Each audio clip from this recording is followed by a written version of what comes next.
Hey guys, this is Jack Monahan here to show you how to use FRAPS to record your desktop, or to specifically use FRAPS to record gameplay.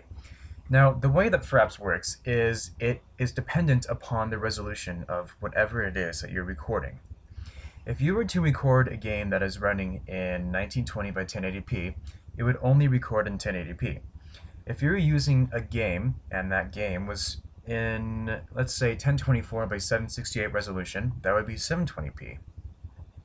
You could then use Premiere Pro or Windows Movie Maker or whatever it is that you want to use to edit your videos to export it in either 720p, 480p, or 1080p, or 480i. But this video isn't about that.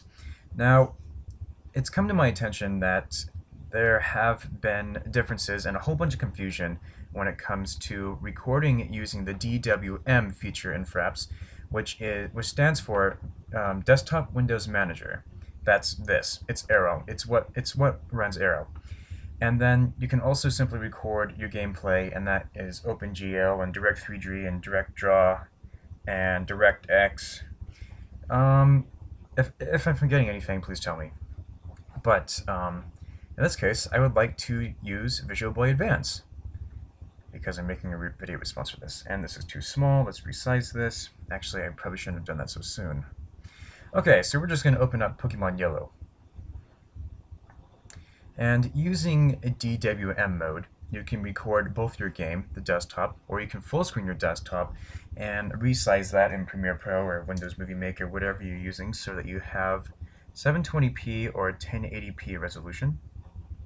Or, 1 second, behave.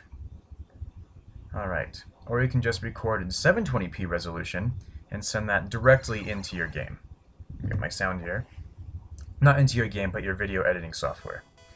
Now this is Pokemon Yellow, hooray. And not only is it recording the game, but it is recording everything outside of this window.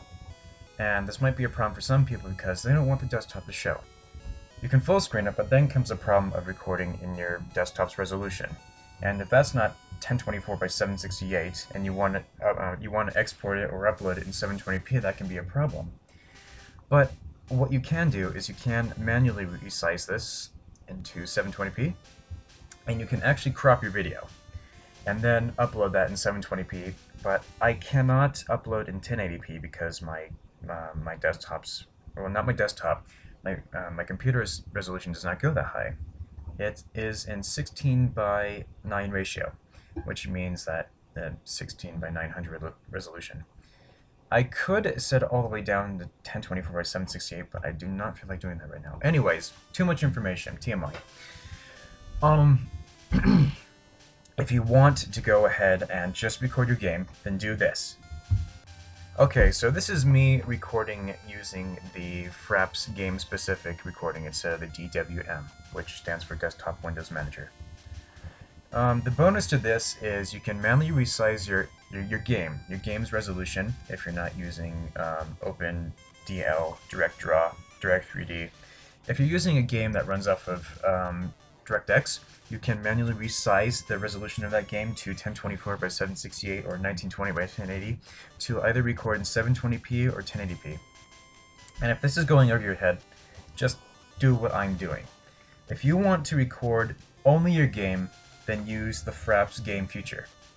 If you want to record your game and your desktop, then go right ahead and record using the DWM feature. And my frames are really slow. Let me fix this.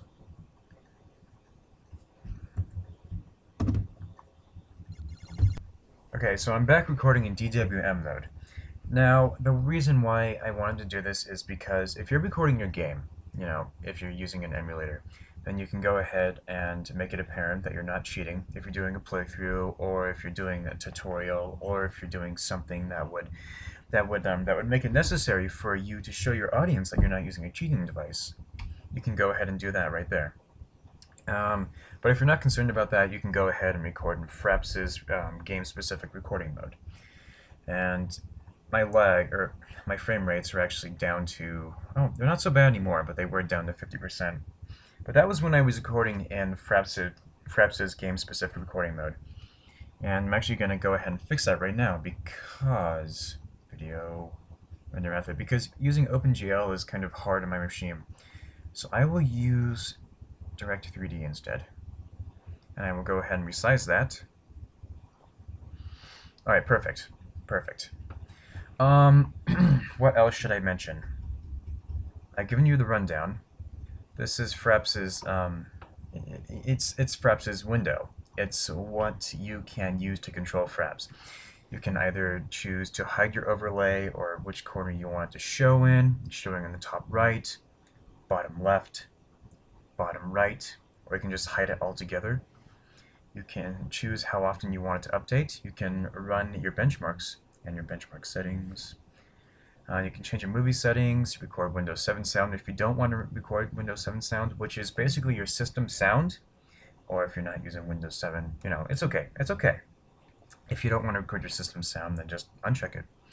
If you want to use multi-channel instead of stereo, and some people may need to record in multi-channel, then go ahead and select that. If you don't want to record external input, and this option is unchecked by default, then just leave it blank if you want to record using an external input. That means if you want to record using a microphone, it can either be an internal microphone like my laptops, or it can be an external microphone like a webcam or something. Go ahead and select that. You can choose the option to record your voice when you only press a certain button. That option is directly below it. That's kind of like Teamspeak, and if you don't know what Teamspeak is, I highly suggest you look it up. It comes in handy when you're trying to communicate with your teammates while playing video games. Actually, it's where is it? Right here. Teamspeak 3. Go ahead and connect, and you're going to hear a bit of noise right now. Actually, move this. Okay, connect, and you're going to hear a bit of noise because I don't have my settings correctly configured. Anyways, this is Teamspeak. Join a channel if you have the password, or if it requires a password. Join a channel and talk with your buddies. You can record in which size it will record in. So if you're recording in 720p and you click full size, then it will keep the full quality of your recording. If you click half size, it will dull it down a bit so that the file size isn't as large. After 3.4, I think, this new option, split movie every 4 GB, has been introduced. Looping buffer length, I cannot tell you what that does, but I did read somewhere in a forum that you're supposed to set that to 300 if you have enough RAM. And I'm running off of 16 gigabytes, so that will not be a problem for me. Can record the frames per second that you want it to record in, 60, 50, 30, or you can define your own number. I find that recording at 30 frames per second does the job. I also don't have a graphics card in my computer, so that can cause problems if I do want to go to 60 frames per second and I record a game using DirectX that is memory intensive. Or resource intensive, not memory intensive, excuse me. Anyways, that's all I have to say about this video. I don't really consider this to be a tutorial because I don't actually have a step-by-step process for this video, but I would like to thank you for watching, and this is all I have to say about this video. Now go out and record your desktop or your video game. Thank you for watching. See you later.